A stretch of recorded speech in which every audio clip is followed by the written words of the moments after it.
this is Gene Thorpe from Little Red Rooster TV, and here we are tonight at Little Red Rooster Studio, and we're looking at a Gallien-Krueger 400 RB amplifier and speaker enclosure. And they're very, very interesting. These are built very, very solidly with very heavy metal grills, and it's got a very strong amplifier. Back in the day, in the 1967, I was working in a music store, and a fellow named Bob Gallien came in and delivered two amplifiers to the store. One was about that long, and it was kind of an odd shape. I'm going to try to get a picture of it and put it into this video. And then another one was a little wider. They had fans in them. And in 1967, there were very, very few big transistorized amps. These amps were 200 watts of power. One had reverb in it and a distortion circuit, and didn't have any writing on them at all.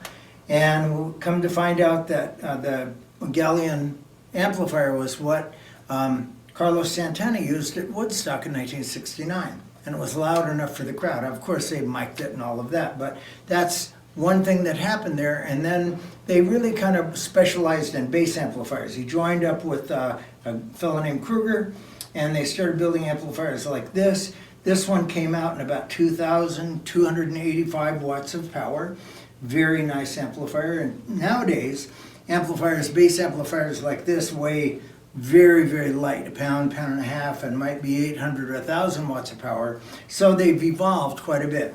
This bottom has a very lightweight 15-inch speaker. They came out with a couple of different bottoms. One was a much lighter bottom, but I happened to get one of their Gallien-Krueger speakers to put in this one as a replacement for the original one that blew. And it was so much lighter, it makes it, for what it is, a much easier amplifier to get around. I love it. We're going to keep it in here. It's got a lot of features. You can run effects in out of it. It's got a balanced line out to take it right into the recording machine. They're wonderful amplifiers. I was on the road in the early 70s, and Bob Gallien, once again, had a brother-in-law named Buddy Mercer, and he owned a place called the Sundance Lodge up on the Mount Rose Highway between Nevada and Lake Tahoe. And he traded us a full PA system, 4 speakers, a bass amp, and a head that was a 8-channel mixer, and a 200-watt bass amplifier head for us playing there through that season, through that summer, and it was wonderful. And so then a few years ago, Sherry and I were at an NAMM show, and Bob Gallien was there, and we have a picture of him somewhere, and I'm going to try to find it and include it in here. So all the way through my musical career, I've known Bob Gallien. I never met Mr. Kruger. I don't even know his first name.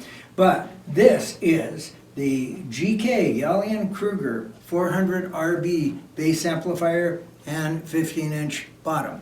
They also made a 410 bottom that went with it, and we had a poster around here somewhere of Flea playing that stack. But this is Gene Thorpe, Little Red Rooster TV, signing out. Hope you enjoyed. Subscribe. Thank you.